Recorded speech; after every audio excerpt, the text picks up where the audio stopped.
Network, and they create custom content on YouTube.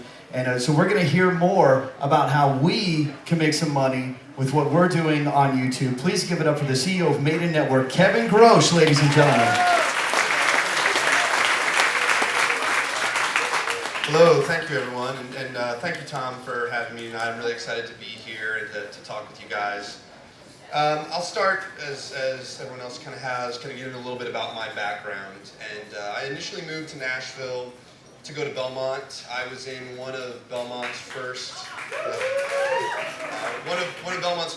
songwriting classes that they had when they were rolling out the songwriting program. And in making my decision to come to Nashville, to come to Belmont, it really was about how was I going to make music a career and make my parents happy. And so Belmont was the best of places for me. And when I got to Belmont, I was really passionate about writing songs. I started producing other writers and artists that I had met at school, and kind of fell in love with working with other people's music, working with other people who were, in a lot of cases, more creative and talented than myself.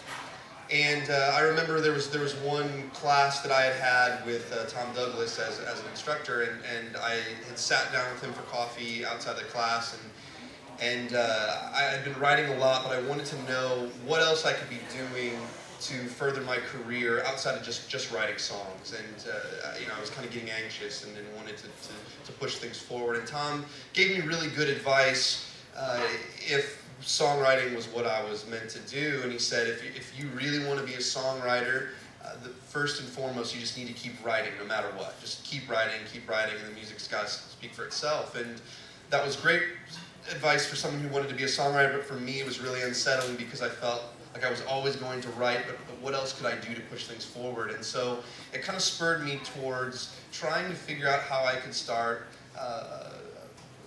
busting down doors myself. And so the first thing that I did after that was, while I was at Belmont, I started a student-run publishing company to try to get real-world experience, not only writing songs, but signing songs that were songs of my friends, producing the demos, and trying to make something happen with it. And in that process, I really caught this entrepreneurial bug. I was continuing to produce records all throughout school while I was running that publishing company, trying to do something with it. And along the way, I began to kind of develop a team of mentors who were really fantastic to me and really continued to push me.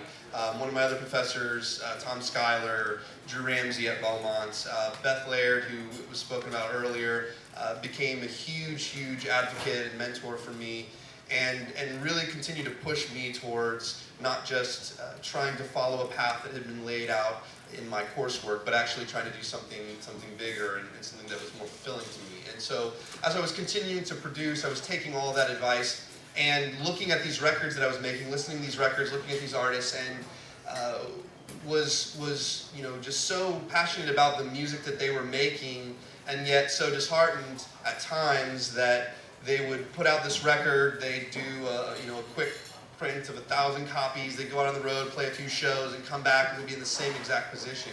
And I wanted to be able to do something beyond just make the music with my friends. I wanted to be able to help them build a career, help them launch that so that the world could hear what they were making.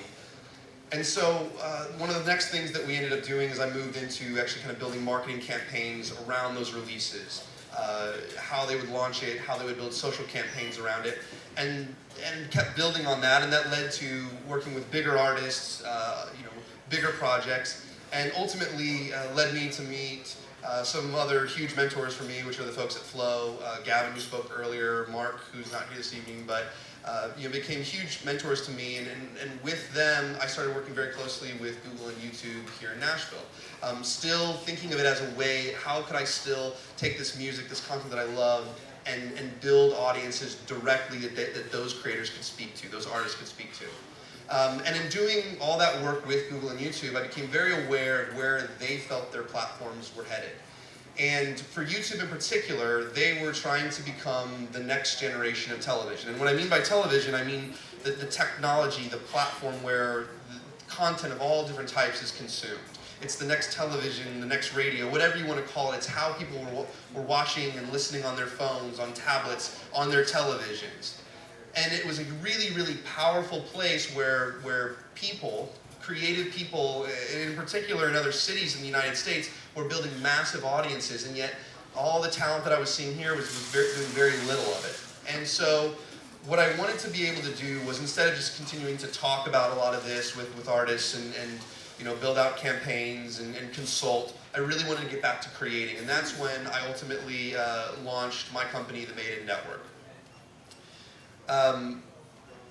Made In is really, to kind of put it in context, as YouTube is trying to become the next generation of television, the underlying technology, they're leaving it open for next generation content creators, television networks, all the things, the corollaries that you might think of in traditional media. And so to kind of put that into perspective, what we are kind of, if you want to think of it this way, is like a traditional television network. And what we do is we are developing new ideas, new concepts. Initially, we were starting around music-type programming, developing different shows, what they look like, what they feel like, and launching them on YouTube. Individual channels, not just videos, but ongoing episodic content that we could put out on a regular basis, and building it and programming it like you would a traditional television station.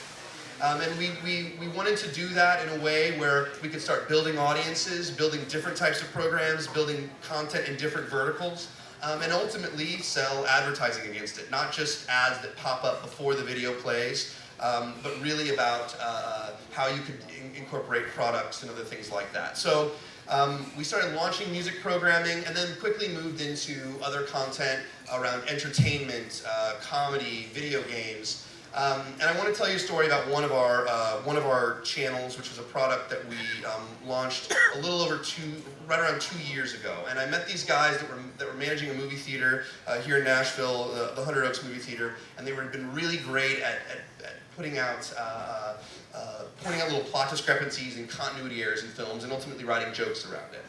And they developed a format that we launched on YouTube called Cinema Sins, where they do just that, and in the past couple years we've actually grown that to just over 4.6 million subscribers. Each episode is averaging about 1.8 million views an episode, and they're about 20-minute episodes of them discussing movies and providing humor around movies. And one of the most amazing things is through building this as a channel, through building it and launching different shows. We have cooking shows in the works. We have shows that are comparing books and movie differences. They become one of the biggest entertainment resources on the internet. We've even actually launched a novel off that platform. One of the creators has written a completely original book. It's a superhero story about kids with disabilities that are also superheroes. So they're actually in the special ed class of their school that's all superheroes. And we launched that book a few months back. And when we launched up into pre-orders, we had already sold over 26,000 copies of that book. It speaks to the real power of building your own audience, a community that you can actually talk to on a regular basis, that you can introduce new programming, and really is that next generation of programming, next generation of television.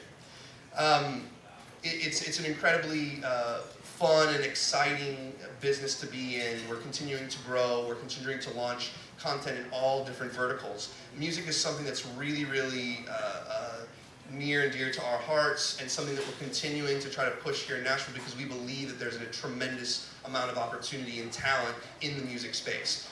In entertainment, in gaming, in fashion, there's established communities on YouTube that lend themselves to the creation of massive audiences like this, but that same opportunity exists for music, and it's something that we're really trying to push and advocate for here in Nashville.